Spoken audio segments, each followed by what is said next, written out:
Ang istorya sa paglalang sa mga igorot. Sa sinugdan walay mga tawo sa yuta.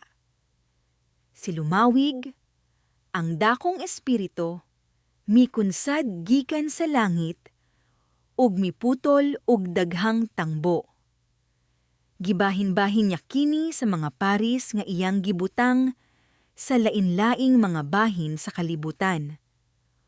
Ug unya miingon siya kanila, kinahanglan nga mosulti ka. Diha-diha ang mga tangbo na himong mga tawo, ug sa matag dapit adunay lalaki ug babaye nga makasulti, apan ang pinulungan sa matag magtiayon lahi sa uban.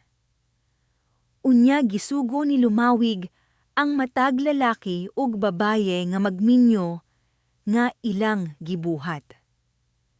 Sa kadugayan, dihay daghang mga bata, ang tanan nagsulti sa samang pinulungan sa ilang mga ginikanan. Kini sila, sa baylo, naminyo ug nakabaton ug daghang mga anak.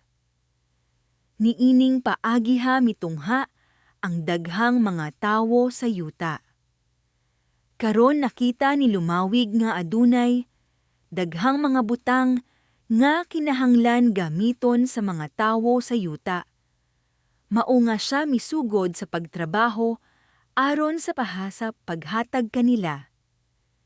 Gibuhat niya ang asin ug gisultihan ang mga lumulupyo sa usa ka dapit nga lutuon kini ug ibaligya sa ilang mga silingan.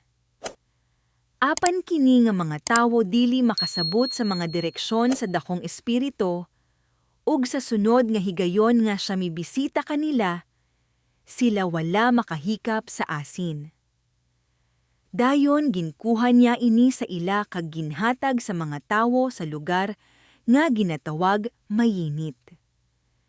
Kini sila mibuhat sumala sa iyang gisugo, ug tungod niini siya misulti kanila nga sila kinahanglan kanunay nga tag-iya sa asin. Ug nga ang ubang mga katawhan kinahanglan nga mopalit kanila.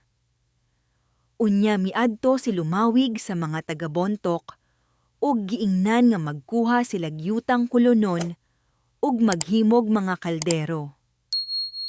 Nakuha nila ang yutang kulonon, apan wala nila masabti ang paghulma ug ang mga banga dili maayo ang pagkaporma.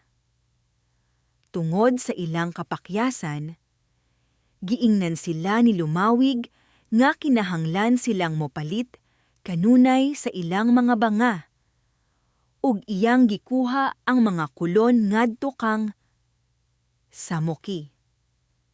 Sanggin silingan niya ang mga tawo didto kon ano ang himuon. Ginhimo nila ang iya ginsiling.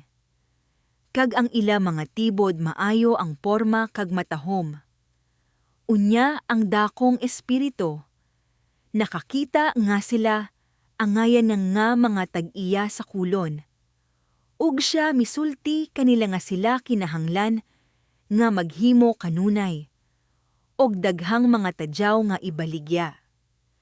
Niining paagiha gitudloan ni lumawig ang mga tawo ug gidala ngadto kanila ang tanang butang nga anaa kanila. Ang istorya sa paglalang sa mga igorot